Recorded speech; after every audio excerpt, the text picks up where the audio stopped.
Good evening, dear listener. Tonight, we drift into a gentle Aesop tale, the story of an astronomer so lost in the stars that he forgets the simple treasures beneath his feet. A quiet reminder to cherish where we are and what we have.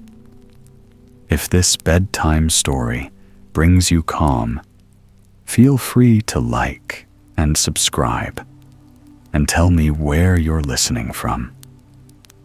Now let the day fall away and settle into this soft, star-lit lesson.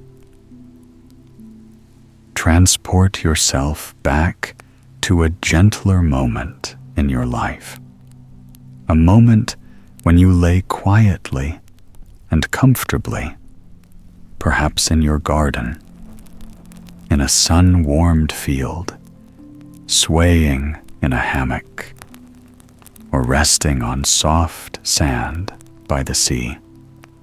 Picture yourself gazing upward, watching the slow, serene drift of the heavens above you.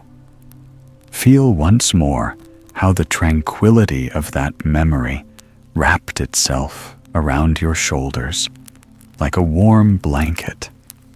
How the vastness of the universe seemed to hush every worry whispering in your mind. There is a special peace that comes from recognizing how grand creation truly is, and how tiny our everyday troubles appear beneath that boundless sky. The little burdens that press on our hearts, chores, arguments, ambitions, insecurities, are only small bumps on a very long road. And yet, as you look beyond our world into the great ocean of stars, remember this too. Your place in that vastness is no less important than any star, any planet, any drifting cloud of cosmic dust. Here, in this quiet inner sanctuary, you may rest. You may breathe without urgency. You may be wholly, freely yourself. It is in this soft stillness, with your eyes raised to the sky, that our story quietly begins. Long ago, in a modest village nestled in ancient Greece, where mountains rose from the edge of the glittering sea, and where little white homes clung to the hillsides like scattered pearls, there lived an astronomer unlike any other. From the first night he truly saw the heavens, he was changed. He was mesmerized, enchanted, captivated by the constellations shimmering in the velvet dark. Every night he stayed awake until dawn, tracing patterns of myth and memory, marveling at how the stars seemed to whisper their secrets to anyone patient enough to listen. He lived in a tiny, squat white house with only a bed, a dresser, a desk, and a single wooden chair. He needed nothing more. Inside his home, he did only two things: sleep when the sun grew too hot, and record the movements of the constellations when his eyes grew too heavy to keep searching the sky. He kept no table for guests, for he rarely welcomed a friend or family member inside. He had no evenings of laughter by lamplight, no long conversations over bread and olives What use was company, he thought, when the whole universe was waiting above him? What wonders still lie hidden up there, he would ask himself. What unknown worlds help sailors find their way? What stories do the stars tell of gods and seasons and seas? In his dreams, he floated weightlessly among constellations, drifting past the shining spears of Orion, resting against the curve of the moon, reaching out to touch the bright pinpricks of light that defined his life. The corner of Greece he called home was blessed with clear, cloudless nights. Wanting to see every possible angle of the heavens, he wandered farther and farther from the village each evening. Bare feet pressed over cool rocks and warm earth. Night breezes brushed his robes as he climbed hills and followed winding paths. All the while, his eyes remained fixed on the sky. The rest of the villagers farmed, gardened, cooked, fished, and shared meals beneath grapevine roofs. Everyone knew one another's birthdays, habits, worries, and joys. But to the astronomer, the heavens offered a mystery much richer than any village secret. He slept each hot afternoon, missing the cheerful chatter of families and the comfort of shared meals. He missed the scent of warm bread, the sweetness of ripe figs, the laughter echoing across the hills.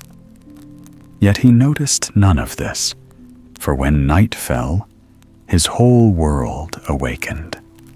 Stars stirred, constellations shifted, and he followed. During the day, he found the world too bright, too obvious. But at night, at night, mystery filled every corner. The unknown stretched before him like a promise. The months rolled past in a quiet rhythm. He never witnessed spring's first blossoms or autumn's rich perfume. He never felt the joy of a festival or the simple contentment of a shared cup of wine. Someone else had already studied everything on land, he reasoned. But the sky? The sky still held secrets untouched. He watched Artemis and her hunters sweep across the heavens. He searched for the distant shapes of the Olympian gods. Sometimes he wandered into the village temple, whose open roof made it a perfect place to trace the constellations. He barely noticed the marble columns or carved statues, only the vast tapestry above. One night, while studying the Big and Little Dipper and admiring how perfectly they fit together, he stumbled over a log. He crashed to the earth in a tangle of robes and dust. A neighbor heard the commotion and hurried outside. The astronomer laughed breathlessly at his own clumsiness. His neighbor, helping him to his feet, sighed kindly and said, "My friend, you gaze so far into the heavens that you fail to see what lies right before you. The astronomer paused. He looked around, really looked, for the first time in years. He suddenly wondered, had he become so consumed with the sky that he had forgotten the beauty beneath his feet? That night, for the first time since childhood, he fell asleep before dawn. He awoke to the sounds of life. Laughter spilling down the street, clay cups clinking, the warm breeze carrying the scent of baking bread. A pang of regret hit him at first. What wonders had he missed in the heavens? What secrets had the constellations whispered while he slept? Yet as he stepped outside into the morning sunlight, something inside him softened. The neighbor who helped him the night before waved cheerfully and invited him to breakfast. There was fresh, crusty bread, crisp outside, tender inside, hard cheeses rich with salt, and a steaming cup of strong, earthy coffee. How long since he'd tasted such things? How long since he'd shared a simple meal with another soul? As they sat beneath the morning light, sipping coffee, the astronomer told the story of his fall. The neighbor's wife laughed softly and offered to walk with him around the village. "We'll show you what you've been missing," they said warmly. They strolled together down the lane. "Feel the earth beneath your feet," they encouraged. "Smell the fresh bread, the coffee drifting from every doorway." For the first time in years, the astronomer felt every sensation: the firmness of the ground, the softness of soil, the warmth of the sun on his shoulders, the joy of companionship. They passed a fruit seller who waved excitedly. "I haven't seen you in ages," she called. "Come, share a cup of fresh orange juice."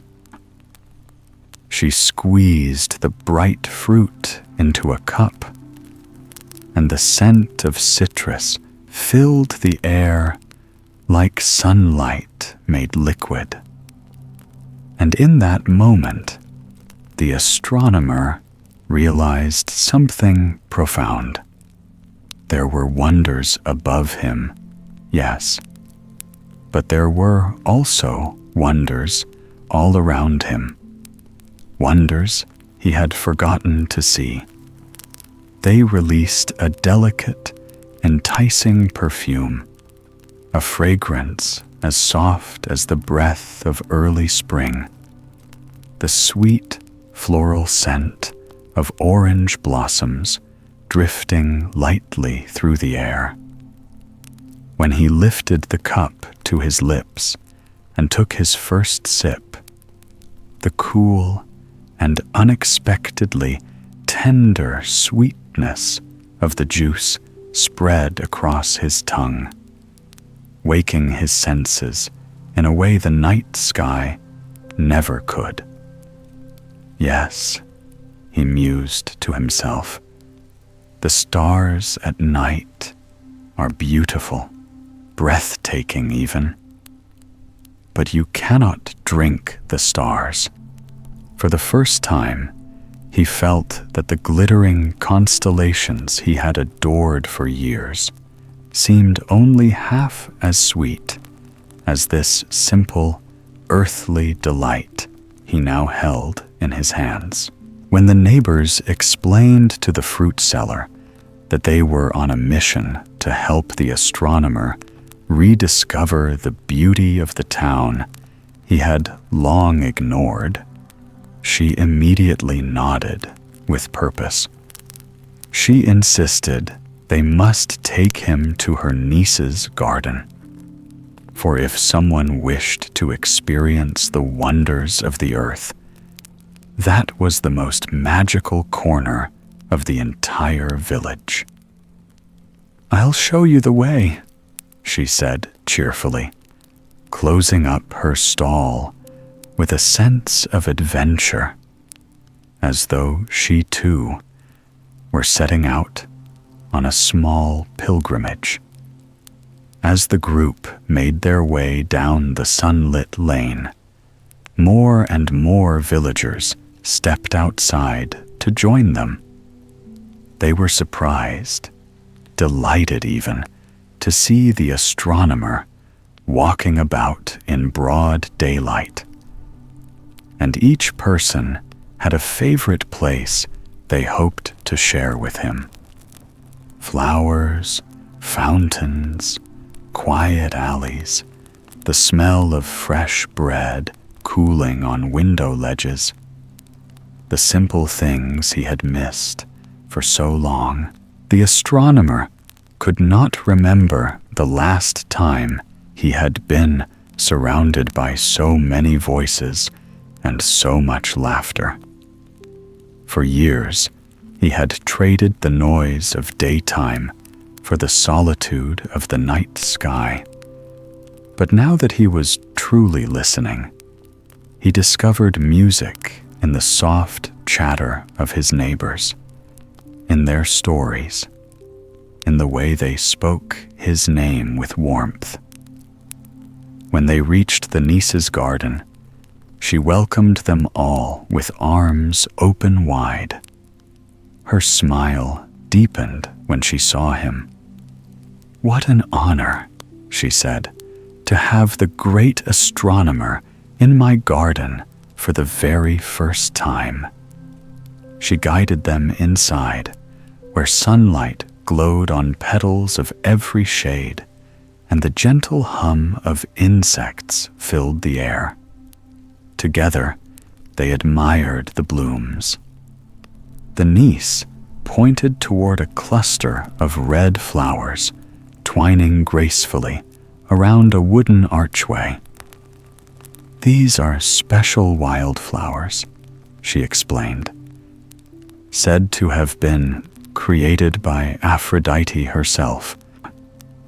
The astronomer stepped beneath the arch, gazing upward at the intertwining reds and greens woven with the old brown wood.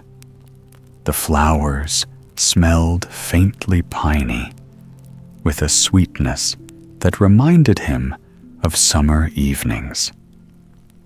He breathed them in with quiet joy.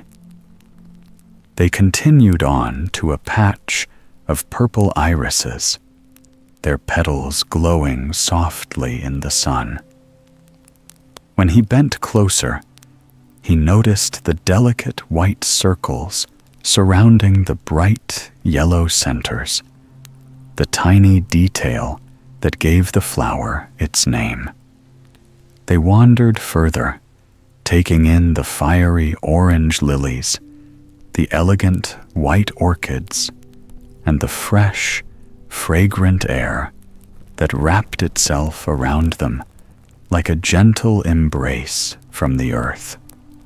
When it came time to depart, the niece closed her garden gate and decided to join the growing group on their tour of the village. Watching the astronomer see these ordinary wonders for the very first time reminded everyone how incredible the world beneath their feet truly was, how full of small miracles. The astronomer walked near the center of the group as they left the village square and made their way toward the Temple of Apollo. Its tall pillars sparkled in the bright midday sun. He noticed, with almost childlike curiosity, the shift from the warm dirt of the road to the cool, polished marble beneath his sandals. The heat of the day was rising, and the shade of the temple felt like a blessing. It was very different from the temple of Artemis, he thought, smaller, quieter, more open to the breeze. He paused in place, allowing his feet to sink into the chilled stone floor as a mild wind curled between the pillars, wrapping him in cool air. For a moment, he simply stood still, savoring the stillness, letting the temple cradle him in its calm. Around him, the townspeople wandered from statue to statue, admiring the carvings etched lovingly into the ancient walls. He enjoyed standing still while others moved, a gentle reminder that perhaps he did not always need to chase the stars or pursue endless work. Sometimes, the wisest thing one could do was simply exist, breathe, and let the moment unfold. When he felt ready, he strolled slowly around the temple's interior, admiring the fine details the artists and architects had hidden within the stone. This place had held ceremonies, gatherings, and prayers for countless years. It was a house of community and a testament to human devotion. As the sun climbed higher in the sky, the group left the temple and returned to the shaded village square for lunch. Each person contributed what they had: soft cheeses wrapped in cloth, leftover bread from the morning's baking, roasted barley warm to the touch, olives glistening with oil. The astronomer savored every flavor. He realized he had spent years eating in a hurry, swallowing bites between long hours of stargazing. Now he let himself linger, noting how the sweetness of the cheese blended beautifully with the salt of the olives, how the crunch of barley complemented the softness of bread. How have I never taken time to feel all this? He wondered as he chewed each bite slowly, letting the food rest on his tongue. When the main meal was finished, the fruit seller returned with a basket brimming with her finest produce for dessert. The villagers drizzled honey over slices of fruit until they shone like jewels. The astronomer tasted each kind: figs, grapes, peaches, and marveled at how rich and full the flavors were. After lunch, the group drifted back toward their homes, their steps slow and content after such a feast. They waved their goodbyes, promising to meet again soon. Saying farewell, at least, was something the astronomer was quite used to. But when he arrived home, he found he could not sleep. Instead, he lay on his bed and listened, truly listened, to the soft sound of his breath moving in and out. He heard the gentle twitters of birds near the window, the faint buzz of bees drifting among nearby flowers. Through the open window came the scent of blossoms, herbs, and sun-warmed leaves. A small gust of wind carried the aromas deeper into the room, filling it with an earthy sweetness he had never bothered to notice before. He lay quietly, resting his body, not asleep, but deeply at peace, letting every sense open to the world he had ignored for so long. A world he now realized was filled with wonder. As the sun drifted lower in the sky, brushing the village rooftops with gold, the astronomer heard a soft knock at his door. It was hesitant at first, almost polite, as if the visitor did not want to break the quiet of the evening. When he opened it, he found several of his neighbors waiting for him, smiling warmly, their faces lit by the fading daylight. They had come to fetch him, they explained, for there was still one more thing they wished to share with him before night truly arrived. Curious and a little puzzled, the astronomer stepped outside and joined them. Together, they followed the winding path that curled up the mountain beside the village, a path he had walked countless times alone, though rarely with company. The trail grew narrower here, squeezed between low shrubs and smooth stones, and the small parade of villagers traveled in a cheerful line. Some carried woven blankets draped over their shoulders. Others balanced baskets filled with food on their heads with practiced ease. The evening breeze whispered around them, rustling the leaves and brushing gently against their cheeks. High above, birds glided and circled in slow loops, chirping softly, as if trying to understand the quiet procession making its way uphill. The astronomer watched the clicking heels of the woman walking ahead of him and listened to the steady footsteps of the man behind. Every sound, every movement felt unusually vivid.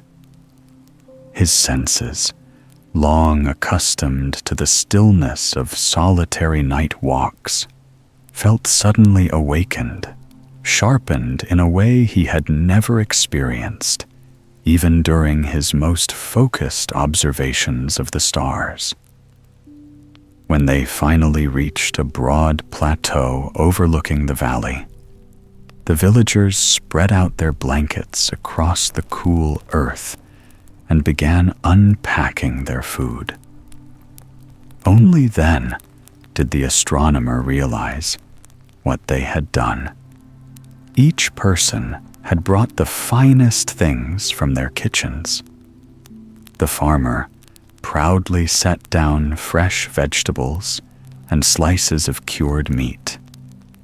The fisherman opened baskets of salted herring and neatly wrapped calamari.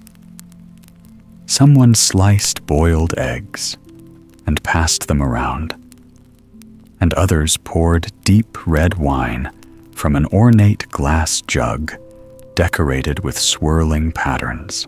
Laughter rose, soft and warm, as people told stories and exchanged memories. The astronomer, however, sat quietly among them, simply taking everything in. He listened, truly listened, to the stories of his neighbors' lives, stories he had barely noticed before, lost as he often was in thoughts of distant galaxies and glowing constellations. He felt the wind shift, watched how the trees bowed and swayed, their shadows long and trembling across the scattered rocks. He breathed in the mingling aromas of roasted vegetables, sea salt, fresh herbs, and homemade bread, scents he had overlooked so often in his hurried routines. Soon the sun began its slow descent behind the mountain peak. The sky transformed itself in gradual, breathtaking layers. First a soft yellow, then a wash of rose, then bright streaks of crimson and violet blending into one another like strokes of an artist's brush. Though he had spent his whole life waiting for darkness, the astronomer had never once paused to admire the sunset's slow, deliberate beauty. The opening act of the stars he loved so much. Now, sitting still beside his neighbors, he savored each shifting hue as if seeing it for the first time. When the last thin rays of sunlight slipped below the horizon and dusk deepened, the villagers began packing up the leftover food and folding their blankets, preparing to return home. But the astronomer gently raised a hand to stop them. "Wait," he said softly. "Now I have something to show you." They unfolded their blankets once more and lay down on the warm earth, gazing upward as the sky darkened into a deep, velvety blue. One by one, glittering white and yellow stars blossomed across the heavens, tiny points at first, then clear and bright. A hush fell over the group as the villagers, unused to truly observing the night sky, felt wonder spread across their faces. The astronomer lay back on his blanket too, his hands behind his head, and marveled at the constellations he had known all his life. Yet even he noticed new things, subtle things, such as how the stars brightened the outlines of the trees, how their light sharpened the ground's texture, how the entire mountain seemed to glow faintly beneath their watchful shimmer. In a gentle voice, he pointed out each constellation as it emerged. The hunter raising his bow, the winged horse rising in flight, the great bear circling through the sky. The villagers listened with grateful fascination, happy to share in the knowledge he had once kept so quietly to himself. "I understand why you like to walk at night," his neighbor murmured beside him. "But isn't it wonderful to simply be still under the stars?" The astronomer nodded slowly, feeling the truth of those words settle deep inside him. He realized he did not always need to chase the next discovery or search for something new beyond the horizon. So much beauty revealed itself in stillness, in simply looking, listening, and existing among the things he had overlooked for years. As they continued stargazing, the villagers grew drowsy. Their eyelids fluttered, their voices softened, and soft yawns rippled through the group. Eventually, it was clear that the night had grown late. They gathered their belongings and began the slow journey back down the mountain, tiptoeing in a careful line. The astronomer followed, his steps deliberate and unhurried. He felt the firmness of the path beneath his feet, noticed each pebble and twig, each cool patch of earth. Above them, the stars lit their way home, and the villagers whispered excitedly about the shapes and stories they had seen in the sky. When they reached the village square, the neighbors waved to one another, smiling sleepily. One by one, they slipped quietly into their homes, curling into soft beds under warm blankets. The astronomer, too, returned to his house. But instead of going inside to sleep, he carried a pillow and a blanket out to the quiet patch of grass beside his door. He spread them on the ground, lay down, and rested his head against the pillow. Tonight, he would dream of stars again. But this time, he understood their beauty more fully than ever before. He let his eyes close gently as the night breeze caressed his face, and the distant hooting of owls lulled him toward sleep. Wrapped in peace and starlight, he drifted into dreams.